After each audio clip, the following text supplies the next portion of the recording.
અમદાવાદમાં આજથી આંતરરાષ્ટ્રીય પતંગ મહોત્સવનું આયોજન કરવામાં આવ્યું છે. શનિવાર 11 જાન્યુઆરીના રોજ ગુજરાતના મુખ્યમંત્રી ભૂપેન્દ્રભાઈ પટેલ અને પ્રવાસન મંત્રી મુળુભાઈ બેરાએ અમદાવાદ રિવરફ્રન્ટ ખાતે આંતરરાષ્ટ્રીય પતંગ મહોત્સવ 2025નું ઉદ્ઘાટન કર્યું હતું. રાજ્યભરના પતંગ પ્રેમીઓ રંગબેરંગી પતંગો ઉડાવીને ઉત્તરાયણ પર્વની ઉજવણી કરે છે. ગુજરાતમાં ઉત્તરાયણને વૈશ્વિક સ્તરે પ્રખ્યાત બનાવવા અને રાજ્યમાં પતંગ ઉડાડવા માટે દેશભરના પતંગબાજોને આમંત્રિત કરવા માટે દર વર્ષે આંતરરાષ્ટ્રીય પતંગ મહોત્સવનું આયોજન કરવામાં આવે છે. આંતરરાષ્ટ્રીય પતંગ મહોત્સવ આવતીકાલથી સ્ટેચ્યુ ઓફ યુનિટી, રાજકોટ અને વડોદરા ખાતે શરૂ થશે.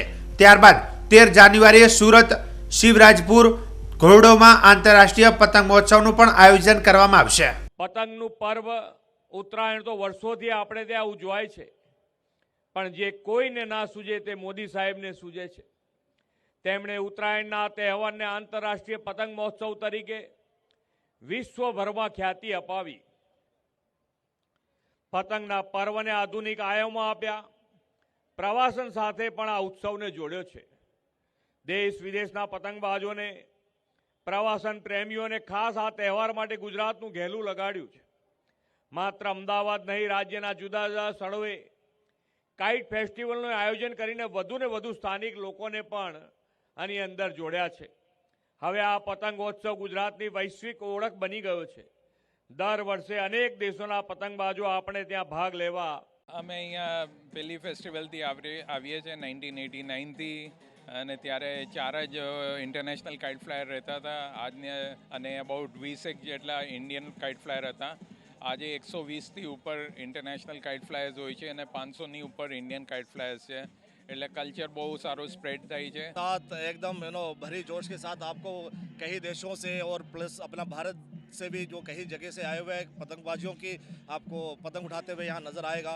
इसमें अनेक प्रकार की पतंग है, जिसमें कुछ ट्रेडिशनल काइट से लोग अपने अपने देशों से जो हाथ से बना करके जो लाते हैं, काइट से, पावर काइट से, फ्लोटिंग काइट से, इन्फ्लेटरी काइट से, ऐसे बहुत सारे प्रकार की काइट्स यहाँ पे अवेलेबल है. मुझे ये शौक पिछले 8 साल से लगा है, उसके बाद छूटने का नाम ही नहीं ले रहा है.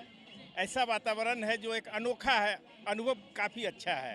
बहुत अच्छा है और ये मेरा फर्स्ट टाइम है, बट बहुत ही अच्छा है, बहुत कलरफुल है और मुझे तो बहुत मज़ा आ रहा है. And this is my first time, तो मैंने फर्स्ट टाइम एक्सपीरियंस से मैं आपको बता सकती हूँ कि आगे भी मैं आऊँगी, आगे भी हम कुछ ना कुछ करेंगे डेफिनेटली. टूरिज्म डिपार्टमेंट इतना हाई लेवल पे करता है कि ऑल ओवर दी वर्ल्ड लोग आ रहे हैं. तो एक्चुअली ये पतंग जो है हमें डिफरेंट कंट्रीज़ को जोड़ती है. It is for international peace and brotherhood. What's so fun about this festival is I get to see my friends from the Marietas, from Colombia, from all India. You know, we talk all year long on WhatsApp, but you get here and you get the hugs. I'm really enjoyed to flying kites here in Ahmedabad, and this year I brought my kites. I fly acrobatic kites, revolution kites, delta kites, multiple kites, and that's it. I must knit all these lines together to prepare the kite, and when the wind is stronger, I will untie it and we are going to fly and fly and fly.